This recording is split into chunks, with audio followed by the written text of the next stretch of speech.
ପରେ ସରି ଯାଉଛି ତାପରେ ସରିଗଲା ପରେ ଆପଣଙ୍କୁ ଫିଲ୍ ହେଉଛି ପେନ୍ ଫିଲ୍ ହେଉଛି ତ ଭିଡ଼ିଓ ଦେଖନ୍ତୁ। ଏହାର ରୁଟ୍ କଜ୍ କ'ଣ? ମନି ଆମେ କମାଉଛୁ କିନ୍ତୁ ମନି କମେଇଲା ପରେ ସେ ଟଙ୍କା ସବୁ ରୋଜଗାର କଲା ପରେ ଯଦି ସେ ଟଙ୍କା ଆମେ ଖର୍ଚ୍ଚ କରିଦେଉଛୁ, ଖର୍ଚ୍ଚ କରିବା ପାଇଁ ଇଚ୍ଛା ହେଉଛି, ଖର୍ଚ୍ଚ କଲା ପରେ ଆମକୁ ପେନ୍ ହେଉଛି, ତା ରୁଟ୍ କଜ୍ କ'ଣ? ଆମ ମେଣ୍ଟାଲିଟି ସେମିତି ତିଆରି ହେଇଛି। ଆମ ବ୍ରେନ୍ରେ ଗୋଟେ କେମିକାଲ ରିଲିଜ୍ ହୁଏ, ତାର ନାଁ ହେଉଛି ଡୋପାମିନ୍। ସେ ଡୋପାମିନ୍ କେମିକାଲ ଯଦି ରିଲିଜ୍ ହୁଏ ତ ଆମକୁ ମଜା ଲାଗେ କିଛି ଖର୍ଚ୍ଚ କରିବା, ସେ ଟଙ୍କାକୁ କିଛି ଏନ୍ଜୟମେଣ୍ଟରେ ଯଦି ଆମେ ସପିଂ କରିବା, ନହେଲେ କିଛି ଗ୍ରୋସରୀ ଆଇଟମ୍ କିଣିବା, ନହେଲେ କିଛି ଖାଇବା, ତ ଡୋପାମିନ୍ ରିଲିଜ୍ ହେବ। କିଛି ଗୋଟେ ଜିତିଲା ପରି, କିଛି ଗୋଟେ ପୁରସ୍କାର ଜିତିଲା ପରି, କିଛି ଗୋଟେ ଆଚିଭମେଣ୍ଟ କଲା ଟାଇପ୍ର ଫିଲ୍ ହେବ।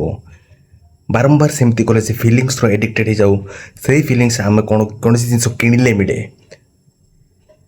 ତ ସେଇଟା ହେଉଛି ରୁଟ୍ କଜ୍।